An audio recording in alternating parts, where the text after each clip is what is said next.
Cancer healer centre, a new beginning. औरंगजेबची कबर उद्ध्वस्त करण्याचा बजरंग दलाचा इशारा। सरकारने औरंगजेबची कबर काढावी, नाहीतर आम्ही बाबरीप्रमाणे उद्ध्वस्त करू, बजरंग दल आक्रमक। छत्रपती संभाजीनगरमधील औरंगजेबच्या कबरीच्या सुरक्षेत वाढ, एक एसआरपीएफची तुकडी आणि 2 पोलीस अधिकारी तैनात। मिलिंद एकबोटेंना 5 एप्रिलपर्यंत छत्रपती संभाजीनगरमध्ये जिल्हा बंदी। औरंगजेबची कबर महाराष्ट्रात असू नये ही आमची भूमिका, मिलिंद एकबोटे यांची प्रतिक्रिया। औरंगजेबची कबर ही 27 वर्ष महाराष्ट्रात राहूनही त्याला राज्य न करता आल्याचं प्रतीक, त्यामुळे औरंगजेबच्या कबरीला हात न लावणं योग्य ठरेल, रोहित पवारांची प्रतिक्रिया।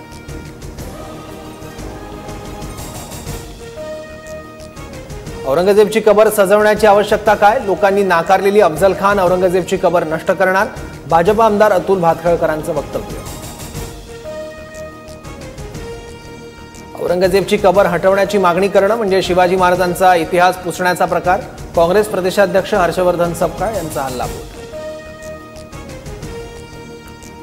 औरंगजेबच्या कबरीविषयी योग्य वेळी बोलणार, मी बोलल्यानंतर अनेकांच्या अडचणी वाढणार, खासदार अमोल कोल्हेंचा रोख कोणाकडे? महापुरुषांविरोधात बोलणाऱ्यांवर कठोर कारवाईची गरज, आम्ही शिवराय संभाजी महाराजांबद्दल कधी वाईट बोललो नाही, आमदार अबू आझमी यांचं वक्तव्य। बीडमध्ये आश्रमशाळेतील शिक्षकाची कृष्णा अर्बन बँकेच्या दारातच आत्महत्या, 18 वर्षांपासून वेतन मिळत नसल्याचा तसंच संस्थाचालकाकडून मानसिक त्रास देण्यात आल्याचा आरोप। नाशिकमध्ये खाटीक समाजाचा नितेश राणेंना झटका, हलाल पद्धतीनेच मटण विक्री करण्याचा हिंदू खाटीक समाजाचा निर्णय। लाडकी बहीण योजनेसाठी सामाजिक न्याय आणि आदिवासी विभागाचे 4000 कोटी वळवले, मंत्री संजय शिरसाट यांची माहिती। तर माझ्या विभागाचे पैसे घेताना माझी संमती तरी घ्यायला हवी होती, शिरसाटांकडून खंत व्यक्त।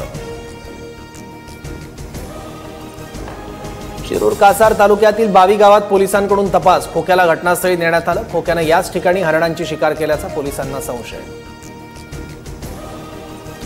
खोक्याच्या घरावर कारवाईची घाई का केली? वनविभाग आणि जिल्हाधिकाऱ्यांना याबाबत विचारणार, सुरेश धस यांचं वक्तव्य। बीडमध्ये काही लोकांकडून सत्तेचा गैरवापर, कायदा हातात घेणाऱ्यांवर राज्य सरकारनं कडक कारवाई करावी, शरद पवारांची मागणी। धनंजय मुंडे, क्षीरसागर, सुरेश धस, बजरंग सोनवणे पवारांच्याच तालमीत वाढले, या गंभीर लोकांना मोठं करण्यामागे शरद पवारांचाही हातभार, अंजली दमानी यांची टीका।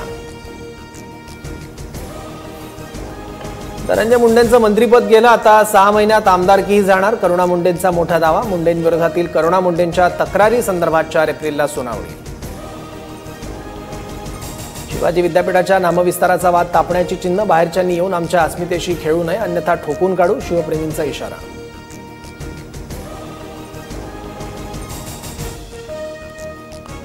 नांदेड नागपूर महामार्गावर कारची ट्रकला धडक, अर्धापूरहून नांदेडला जाणाऱ्या कारची डिवायडर ओलांडत ट्रकला धडक, भीषण अपघातात 2 जणांचा जागीच मृत्यू, 6 जण गंभीर जखमी। फास्टॅग सक्तीच्या निर्णयाला आव्हान देणारी जनहित याचिका उच्च न्यायालयाने फेटाळली, फास्टॅग न वापरणाऱ्या वाहनधारकांना दुप्पट रोख रक्कम द्यावी लागणार।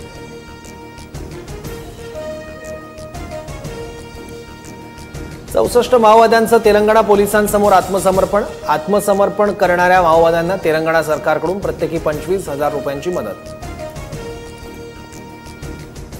Cancer healer centre, a new beginning.